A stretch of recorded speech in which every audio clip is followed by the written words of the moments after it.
नमस्कार, मैं हूं सुनीता और आप देख रहे हैं हमारा YouTube channel Sonam Hindi story. तो आज की हमारी कहानी का टाइटल है सोमवार व्रत कथा। चलिए शुरू करते हैं। एक बहुत धनवान साहूकार था जिसके घर धन आदि किसी प्रकार की कोई कमी नहीं थी, परंतु उसको एक दुख था कि उसके कोई पुत्र नहीं था। वह इसी चिंता में रात दिन रहता था।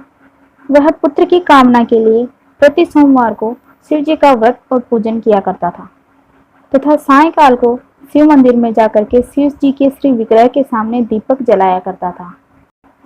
उसके इस भक्ति भाव को देखकर एक समय श्री पार्वती जी ने शिव जी महाराज से कहा कि महाराज, यह साहूकार आपका अनन्य भक्त है और सदैव आपका व्रत और पूजन बड़ी श्रद्धा से करता है। इसकी मनोकामना पूर्ण करनी चाहिए। शिव जी ने कहा, हे पार्वती, यह संसार कर्म क्षेत्र है।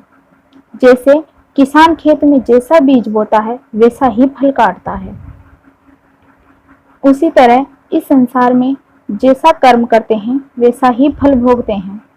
पार्वती जी ने अत्यंत आग्रह से कहा, महाराज, जब यह आपका अनन्य भक्त है और इसको अगर किसी प्रकार का दुख है तो उसको अवश्य दूर करना चाहिए, क्योंकि आप सदैव अपने भक्तों पर दयालु होते हैं और उनके दुखों को दूर करते हैं। यदि आप ऐसा नहीं करेंगे तो मनुष्य आपकी सेवा तथा व्रत क्यों करेंगे।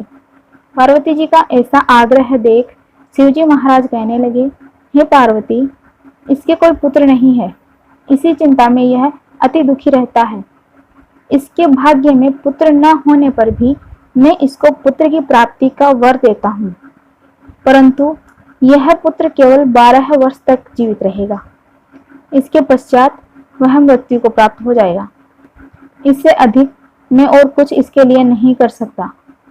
यह सब बातें साहूकार सुन रहा था। इससे उसको न कुछ प्रसन्नता हुई और न ही कुछ दुख हुआ। वह पहले जैसा ही शिवजी महाराज का व्रत और पूजन करता रहा।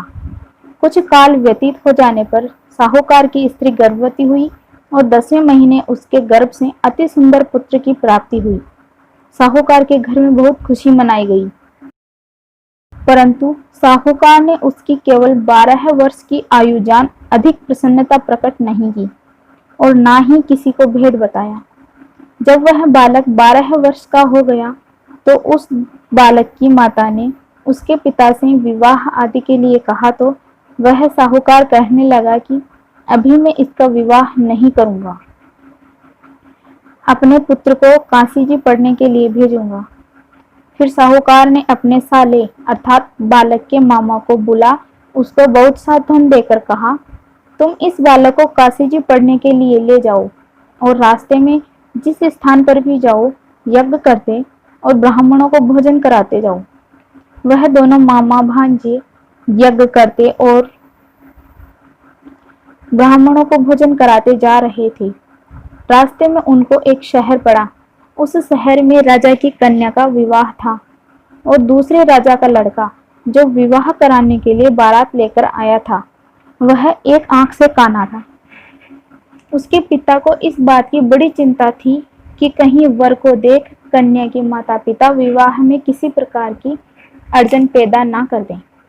इस कारण जब उसने अति सुंदर सेठ के लड़के को देखा तो मन में विचार किया कि क्यों न दरवाजे के समय इस लड़के से वर का काम चलाया जाए। ऐसा विचार कर वर के पिता ने उस लड़के और मामा से बात किया तो वे राजी हो गए।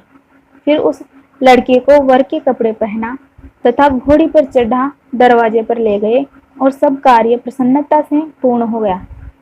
फिर वर के पिता ने सोचा कि यदि विवाह कार्य भी इसी लड़के से करा लिया जाए तो क्या बुराई है।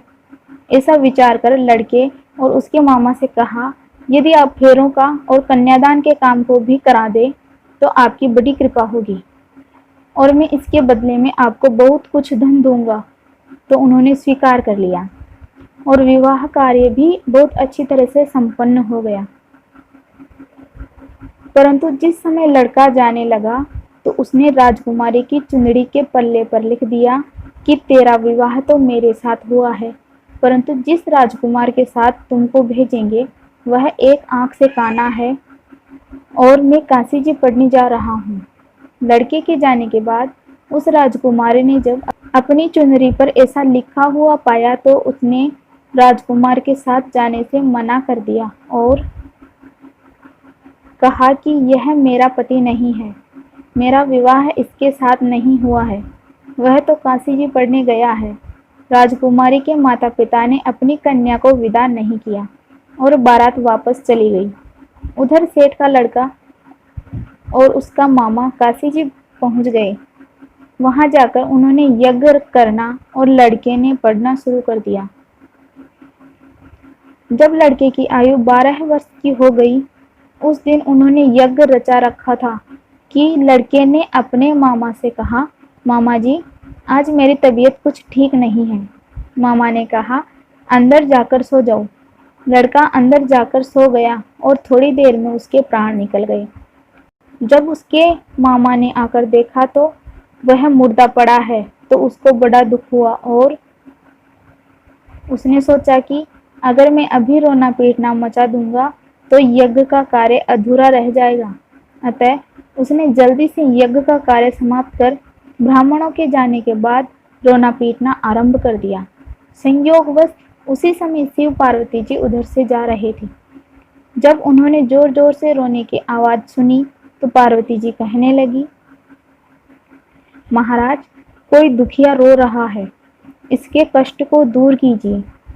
जब शिव पार्वती पास जाकर देखे तो वहां एक लड़का मुर्दा पड़ा था।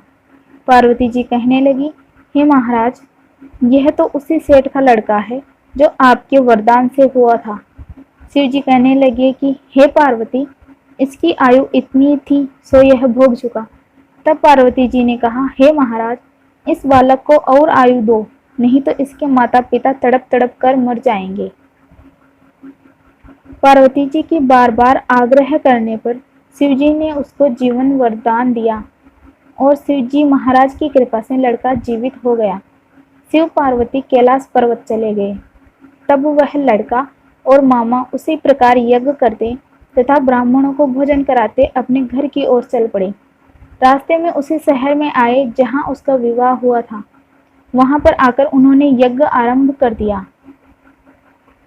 तो उस लड़के के ससुर ने उसको पहचान लिया और अपने महल में ले जाकर उसकी बड़ी सेवा की। साथ ही बहुत दास दासियों सहित आदर पूर्वक लड़की और जमाई को विदा किया।